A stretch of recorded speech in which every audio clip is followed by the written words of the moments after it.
Hey everyone, welcome back to another YouTube video, and in this video I'll be showing you guys how to enable Supercell ID in Clash Royale.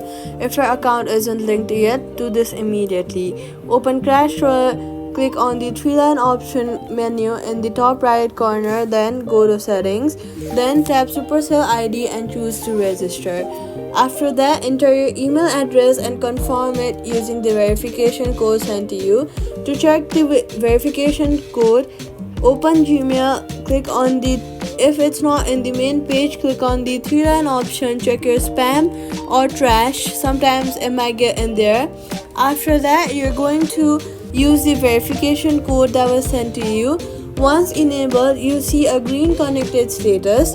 This protects your progress from crashes, deletions and device changes, and that's it. With Supercell ID enabled, your account is permanently secured. So always make sure to enable your Supercell ID in Clash Royale so your account will be permanently secured. And that's it. Subscribe for more quick fixes.